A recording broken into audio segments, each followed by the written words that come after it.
قسم کے بعد جواب قسم ہوتا ہے، اس کو جواب قسم بھی کہہ سکتے، مقسم علیہ بھی کہہ سکتے. یہ قسم کس چیز پر کھڑی گئی؟ جواب قسم ہوتا ہے جملہ ادھورا ہے.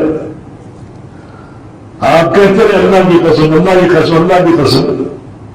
بات آگے بتاؤ قسم کیوں کھا رہے ہو، کس چیز پر کھا رہے ہو، کیا بتانا چاہتے ہیں؟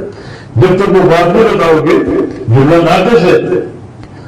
یعنی جواب قسم آگے اللہ نے یہ 3 قسمیں کھائی کس چیز پر، کیا ثابت کرنے کے لیے؟ تھوڑا کہ ان الہکم لواحد، ان بلا شبہ بے شک حرف تاکید ہے، الہکم تمہارا معبود، پھر حرف تاکید لواحد البتہ تحقیق ایک ہے.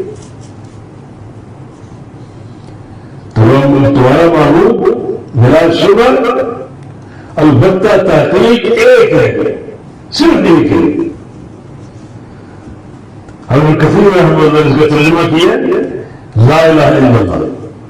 لا الہ الا اللہ بھی حصر کے ساتھ ایک الہ کو ثابت کر رہے، کوئی معبود نہیں ہے، کوئی، نہ زمین پر، نہ آسمانوں میں، نہ ان فضاؤں میں، نہ کوئی زندہ، نہ کوئی مردہ، نہ کوئی ڈھیری والا، نہ قبر والا، نہ آسانی والا، کوئی معبود نہیں ہے الا اللہ، صرف ایک اللہ سچا حق معبود ہے. یہ بات یہاں ان الہکم واحد بلا شبہ بلا شک تمہارا معبود البتہ ایک ہے.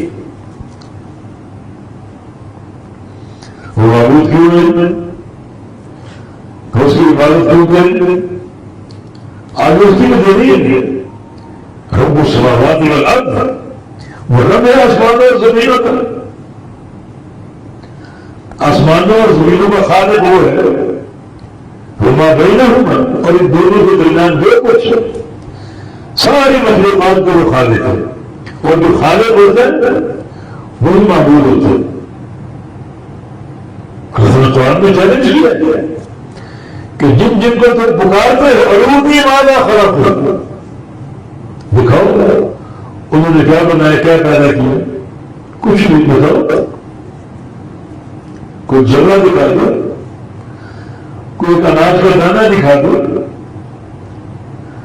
تو دعویٰ اور دعوے کی دلیل 3 قسمیں، قسموں کا جواب یہ پوری قوت کے ساتھ کہ تمہارا معبود صرف ایک ہے، یہ لا الہ الا اللہ. وہ معبود کیوں ہے، اس کی عبادت کیوں کریں؟ وہ رب اور خالق اور مالک اور رازق ہے. جو خالق اور مالک ہو، رازق کو کوئی عبادت کا لائق ہوتا ہے.